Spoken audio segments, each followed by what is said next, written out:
साथियों नमस्कार, मैं हरिश्चंद्र बर्णवाल। इस समय एक बहुत बड़ी खबर है दोस्तों।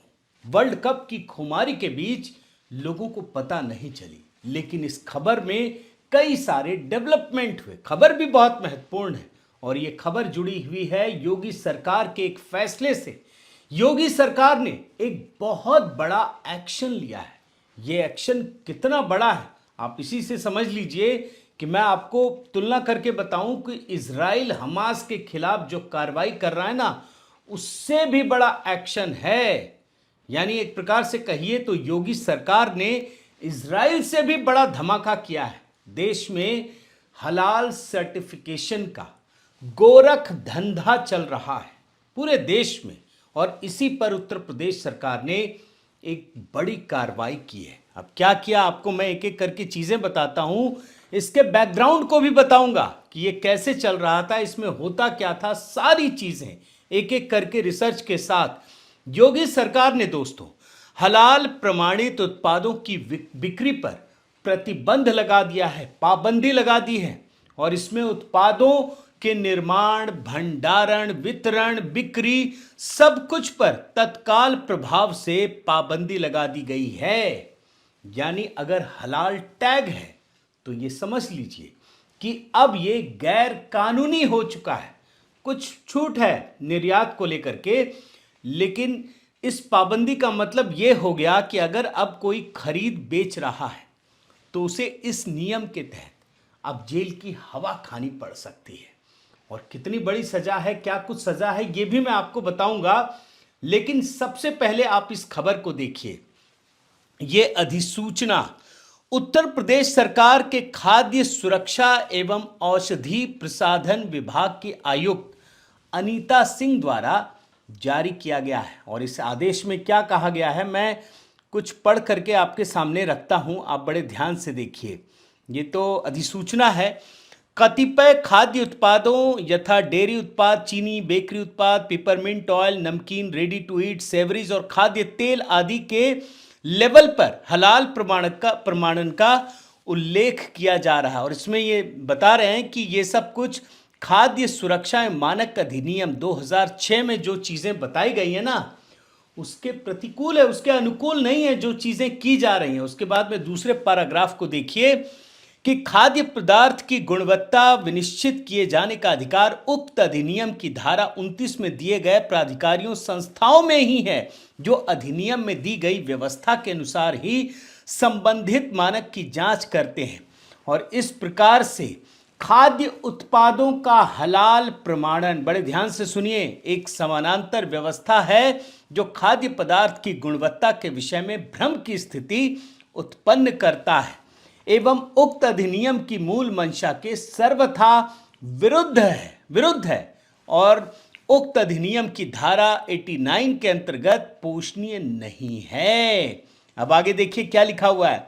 उक्त स्थिति खाद्य सुरक्षा एवं मानक अधिनियम की धारा, ये धाराएं लिखी हुई हैं, में मिथ्या छाप की परिभाषा से आच्छादित होती है, जो उक्त अधिनियम की धारा 52 के अंतर्गत अर्थ दंड से दंडनीय अपराध की श्रेणी में आता है। अब क्या अपराध होगा ये भी मैं आपको बताऊंगा। तीसरा पैराग्राफ देखिए, बड़ा महत्वपूर्ण है।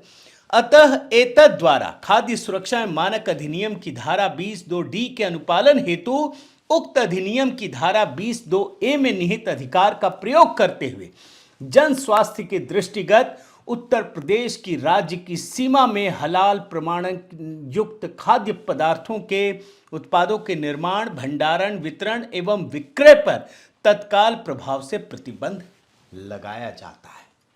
इसमें जो निर्यात हेतु चीजें बनती है ना, वो छोड़ करके आप सोचिए कितनी बड़ी कार्रवाई है दोस्तों। कल्पना भी करना मुश्किल है इस देश में कि कोई हलाल को लेकर के इतनी बड़ी कार्रवाई की जा सकती है। ये सिर्फ और सिर्फ मैं दावे के साथ कह सकता हूं कि योगी सरकार में ही संभव है। आज अगर इस देश के लोग योगी सरकार की गुण गाते हैं, अगर उसके एकदम फैन है बहुत बड़े, तो उसकी वजह देखिए। ये सरकार पूरी ताकत के साथ, पूरी हिम्मत के साथ वो फैसले करती है जो गैर कानूनी है। वरना तो तुष्टीकरण में तो क्या कुछ हो रहा है इस देश में, कल्पना से भी परे है दोस्तों। अब मैं आपको थोड़ा सा ना इसमें नियम कानून के तहत चीज़ों को बताता हूं कि कानून क्या कहता है। ये जो हलाल टैग वाले उत्पाद है ना, ये बिना किसी कानून के बेचे जा रहे थे और बिना किसी अधिकार के खान पान, औषधि और सौंदर्य प्रसाधन के उत्पादों का हलाल प्रमाणन किया जा रहा है। मैं आपको आर्टिकल से दिखा रहा हूं कि इसमें क्या क्या चीजें हैं।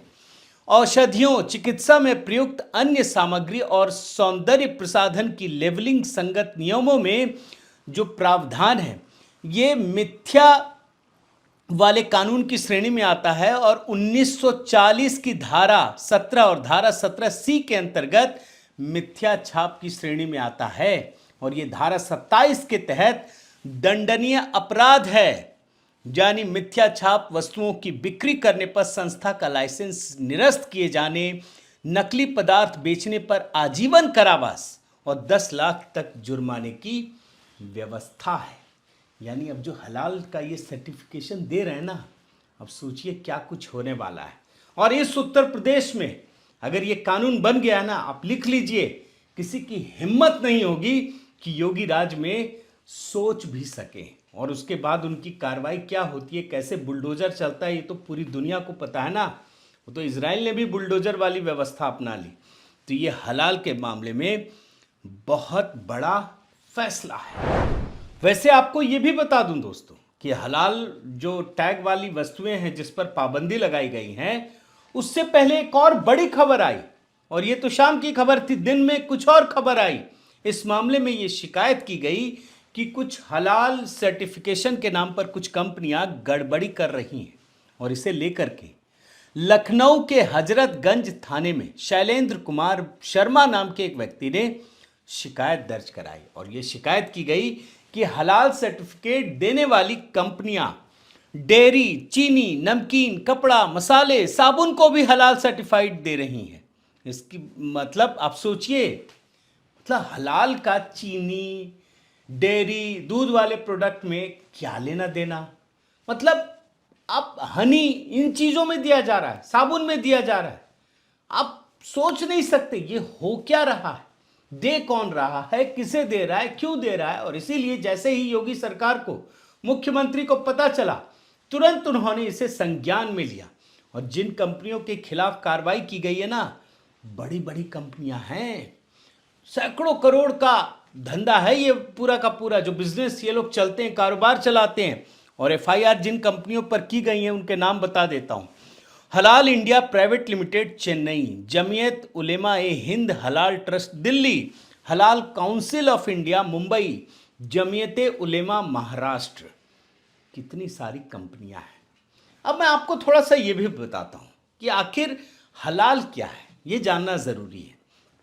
हलाल और हराम दो शब्द हैं अरबी के। हलाल एक अरबी शब्द है जिसका अर्थ है अनुमेय या वैध।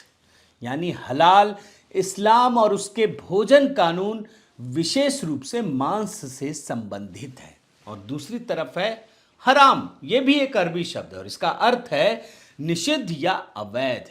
और कुरान के अनुसार दोस्तों, कई उत्पाद ऐसे हैं जो इस्लाम के अनुयायियों के लिए हराम हैं। ये हैं शराब, वध से पहले मृत पशु, रक्त और इसके उत्पाद, सुअर का मांस और झटके का मांस, जो बिना हलाल प्रक्रिया के होते हैं। और वास्तव में अगर देखें तो हलाल का कॉन्सेप्ट इसलिए आया था कि नॉन वेज वाली चीज़ों में जो इस्लाम के अनुयायी हैं वो हराम की चीज़ें लें, और ख़ास करके मीट से जुड़ी हुई चीज़ें थी। और ये सब कुछ सिर्फ और सिर्फ धार्मिक कारणों से किया जाता था। लेकिन पता चल गया ये तो एक बड़ा आर्थिक, बाद में मैं सुनाऊंगा, एक जस्टिस कह रहे हैं आर्थिक जिहाद इसको, कि पता चल गया ये तो कमाई का बहुत बड़ा धंधा है और इसीलिए सब चीज़ों पर सर्टिफिकेट दिया जाने लगा। और देने वाली कंपनियां किसी नियम कानून से नहीं चलती हैं। कोई भारत सरकार का कानून है ही नहीं।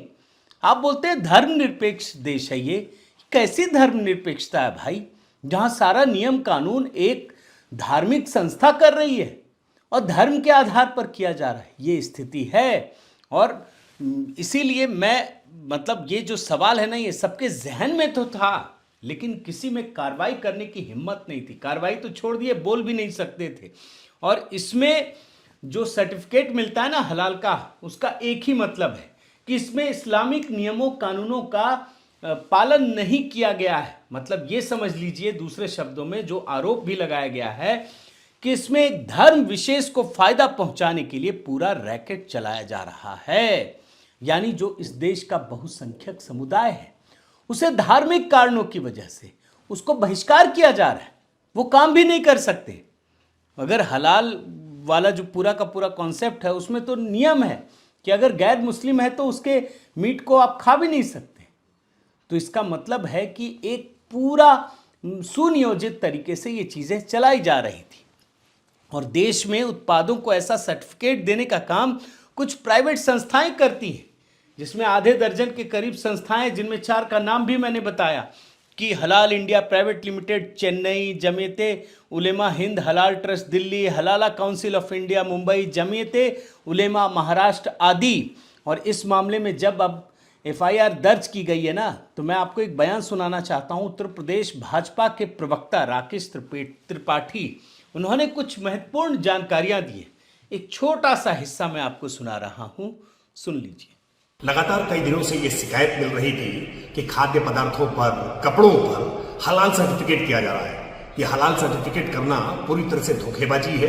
ये सांप्रदायिक सद्भाव को बिगाड़ने की एक चेष्टा हो सकती है। और इसकी जब शिकायतें मिल रही थी तो उत्तर प्रदेश के मुख्यमंत्री योगी आदित्यनाथ जी ने इसका संज्ञान लिया है और संज्ञान लेकर के एक एफआईआर दर्ज कराई है। एफआईआर के आधार पर इसकी जांच होगी कि कौन लोग हैं और किस मंशा के साथ ये हलाल सर्टिफिकेट देने का प्रयास कर रहे थे। देख रहे हैं ना, तो ये पूरी कहानी है। लेकिन मजे की बात आप देखिए, इस देश में कैसे इस्लामिक नियम कानून को थोपा जा रहा था।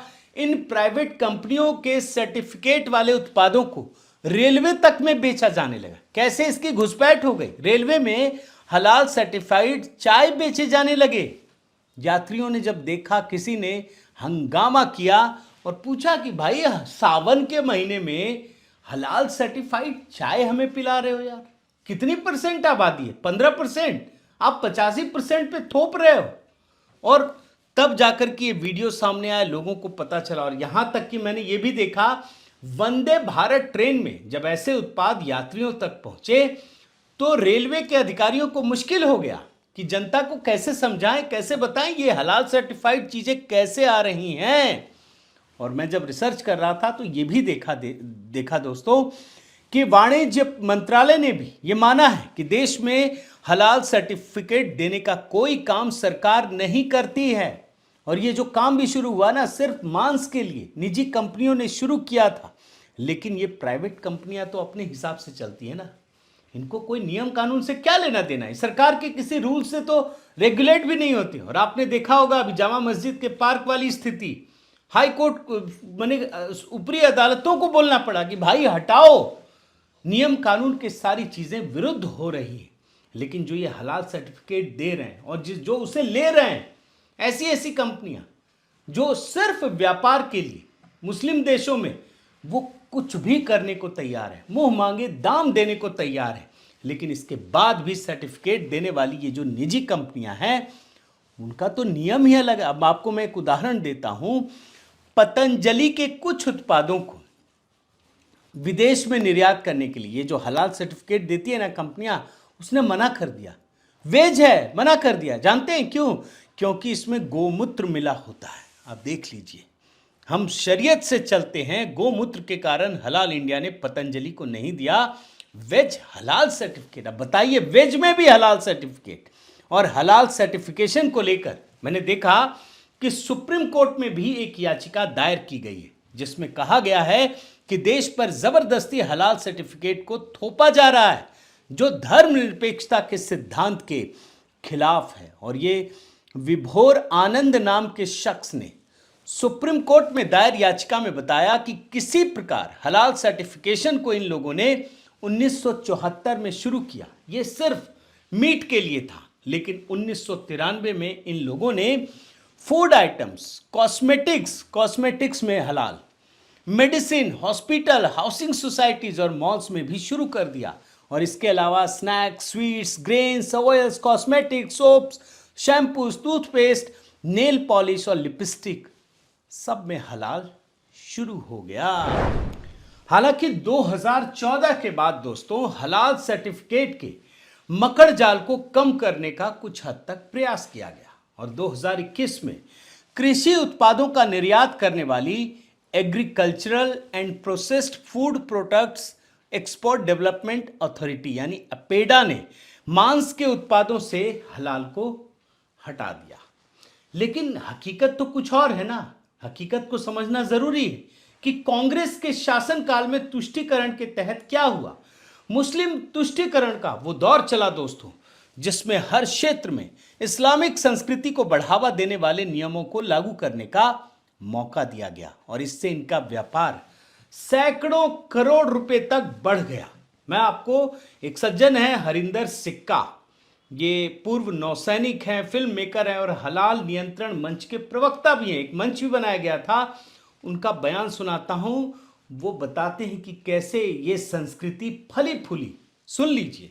धोखा कांग्रेस ने हमारे साथ में किया है वो किसी और देश में संभव ही नहीं था। सिखों हिंदुओं के साथ में एक लॉ निकाल दिया कांग्रेस ने कुछ सालों पहले और किसी को पता नहीं लगने दिया। आज किसी भी रेस्टोरेंट, होटल में, क्लब्स में, एयरलाइंस में, ट्रेन्स में, आर्म्ड फोर्सेस मैसेज में हलाल बिकता है या सर्व किया जाता है बिना हमारे पता लगाए, बिना हमें पता हुए कि ये हमें क्या सर्व हो रहा है। देख रहे हैं ना, कांग्रेस ने मुस्लिम तुष्टीकरण के नाम पर पूरा व्यापार ही हलाला के हवाले कर दिया। अब यही फिल्म मेकर जो हरिंदर सिक्का जी हैं, इन्होंने खुलकर बताया, उस समय इन्होंने मोर्चा संभाला, कई वर्षों से कर रहे हैं।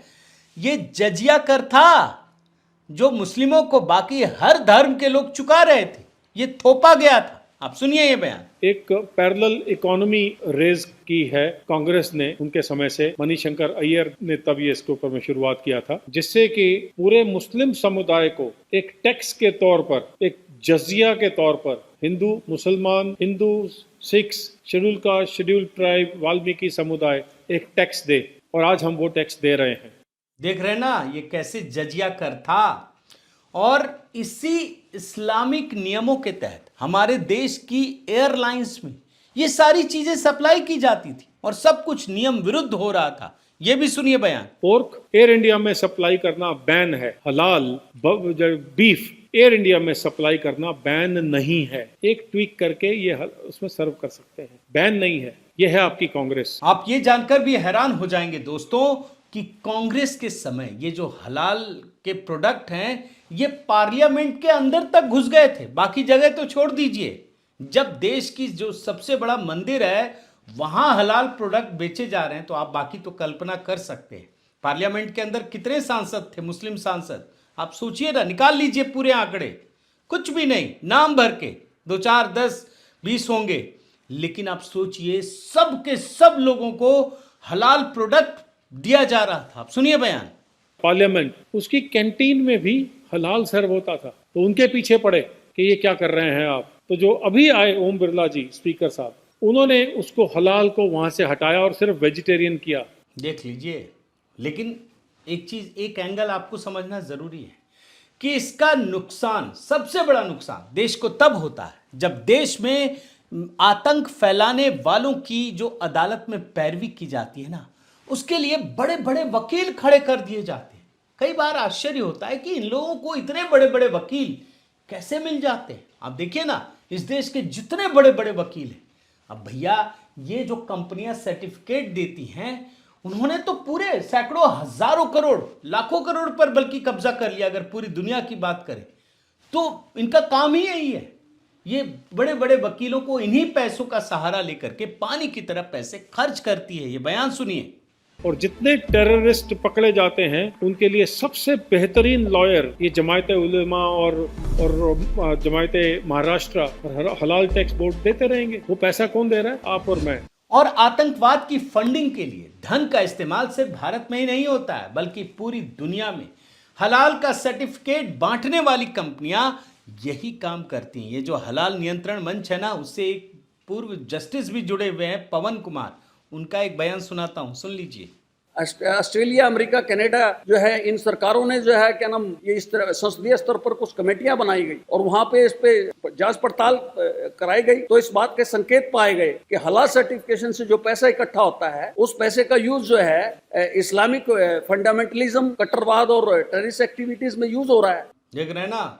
और अब तक तो हमने कई प्रकार के जिहाद का नाम सुना है, कई सारे जिहाद आप खुद सुन चुके हैं, लेकिन जस्टिस पवन कुमार जो पूर्व जस्टिस हैं वो बताते हैं कि ये आर्थिक जिहाद का तरीका निकाला गया है। बयान सुनिए। इट्स लाइक नाउ आर्थिक जिहाद के तलवारों को छोड़ो, ये आर्थिक जिहाद से पकड़ो और दुनिया को राज करो आर्थिक जिहाद के नाम पर। और हमारे रोजगार छिन गए, गरीब लोगों के रोजगार नहीं बचे। और यही नहीं दोस्तों, हलाल के जब आप प्रोडक्ट खरीदते हैं ना तो उस अर्थव्यवस्था को मजबूती प्रदान करते हैं जिसका संबंध सीधे आतंकवाद से भी जुड़ता है। और इसमें भारत की बहुत सारी कंपनियां जिसके बारे में आप सोचते हैं ना, वो सब की सब जुड़ गई हैं। अब किस लालच में, किस संदर्भ में, कैसे जुड़ी हैं, कहाँ जुड़ी हैं, आपको सब पता है। इनके जाल में फंस रही हैं और करोड़ों रुपए उन कंपनियों को दे रही हैं जिसकी कोई वैधानिकता नहीं है, जिसे भारत सरकार ने नहीं बनाया। ये सिर्फ इसी देश में हो सकता है दोस्तों। और अब आप समझ जाइए कि अगर हलाल अर्थव्यवस्था $3 ट्रिलियन की अर्थव्यवस्था बनने वाली है, उससे ज़्यादा तो दुनिया किस ओर जा रही है। मगर अब योगी सरकार ने जो फैसला किया है वो पूरी दुनिया के लिए एक नज़ीर बनने वाली है। तो कुल मिलाकर साथियों, कांग्रेस ने शुरू से ही, आप आज़ादी के दौर से लीजिए, उसके बाद से लीजिए, पूरे कालखंड में आप देखिए तो कांग्रेस ने किसी ना किसी प्रकार से इस देश में जो इस्लामिक संस्कृति है उसको सनातन संस्कृति पर थोपने का प्रयास किया है।